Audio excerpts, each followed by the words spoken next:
Hey everybody, Pastor Steven Anderson here from Faithful Word Baptist Church in Tempe, Arizona. And this video is to respond to the Muslim guy who's pointing out the differences between the Bible and the Quran. The first thing he makes a big deal about is that the Quran doesn't have any contradictions in it. He says, if you can point out one contradiction, I'll stop being a Muslim right now. We have made the challenge here on video to everybody. Find me one contradiction, I'll leave Islam in front of you. Find me one. But the thing that's so dumb about this is that it's not impressive at all that a book written by one person in one place in one language doesn't have any contradictions in it. The Quran doesn't have any contradictions in it.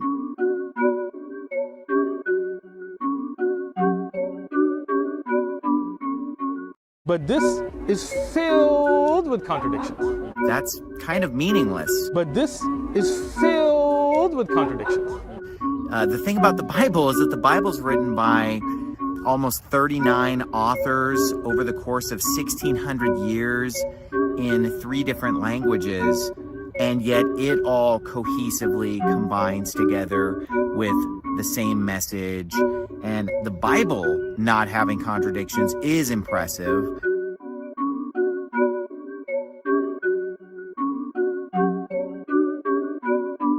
But this is filled with contradictions. But one book written by one guy isn't impressive at all. He makes a big deal about the fact that, it was written in Arabic. We read it in Arabic, it's transmitted in Arabic. The Quran, what language do you read it in? You yourself? Me? Arabic. Arabic? Yes. What language did the Prophet ﷺ speak? Arabic. What language was the Quran first compiled in? Arabic. What language is the Mus'haf of Uthman that all our Qurans are based off? It's in? Arabic. Well, I've got another book here. This is A Tale of Two Cities by Charles Dickens, okay? And it doesn't have any contradictions in it. But this is filled with contradictions. No contradictions in this book right here. But this is filled with contradictions.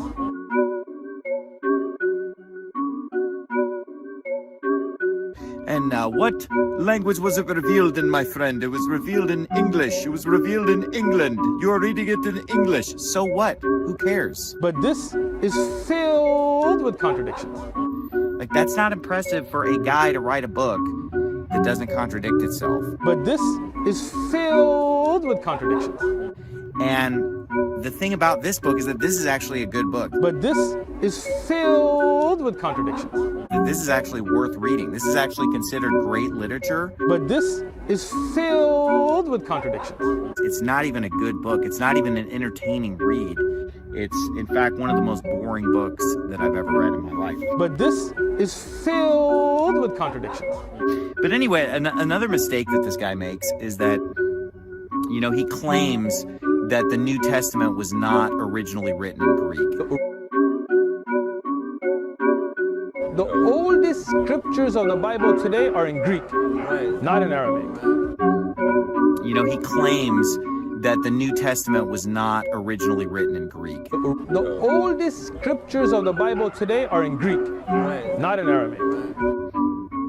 He claims that the New Testament was not originally written in Greek. The oldest scriptures of the Bible today are in Greek, not in Arabic. Original writings were in Aramaic of Jesus' followers, peace be upon him.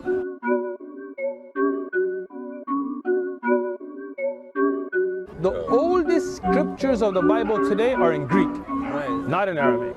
The Bible, the original Bible, was Aramaic. That is true. And of course, this is just complete and utter nonsense. But a lot of other groups will try to make these claims as well, like a lot of the Judaizers or the Black Hebrew Israelites or something like that.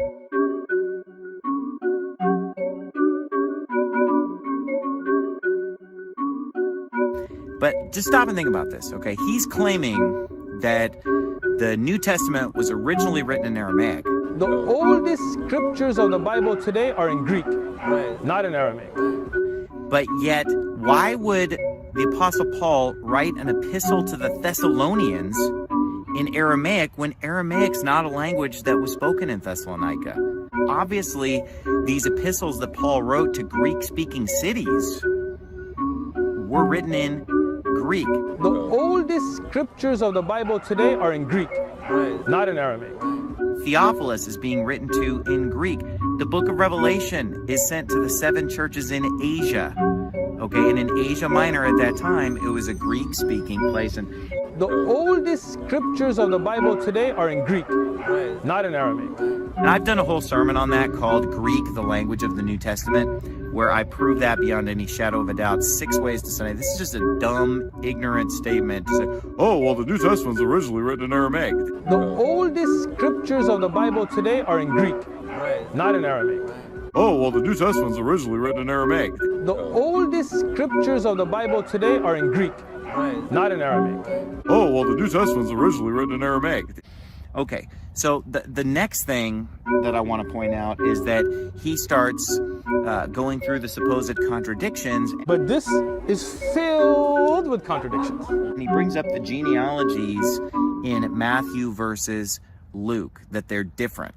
So here Joseph is no longer the son of Jacob, he's the son of Heli. These are obviously 2 totally different genealogies. But this is filled with contradictions. The next one that's brought up is just this obscure passage about how, you know, there's a difference between the book of the Kings versus the book of the Chronicles, where one of them talks about this many valiant men who drew sword, and this one talks about a different number. So now we went from 800,000 to 1,100,000 of Israel, and 500,000 to 470. But this is filled with contradictions. Obviously, this has to do with the fact that these books are written by different authors at different times, and there is more than one way to count. But this is filled with contradictions. This is a total nothing burger. But this is filled with contradictions.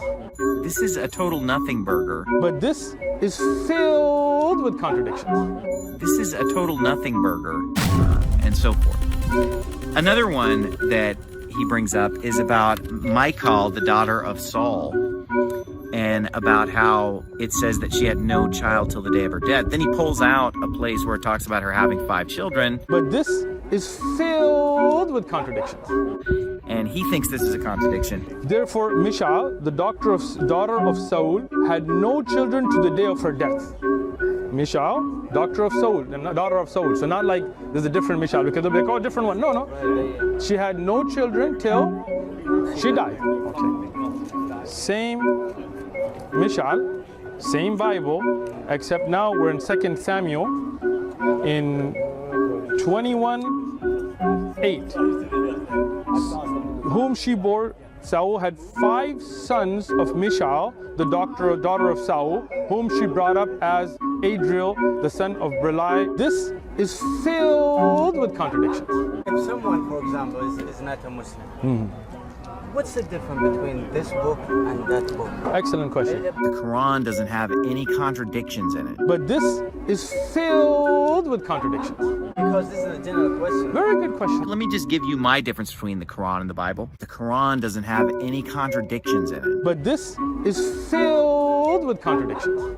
Is that the Bible's actually a great book.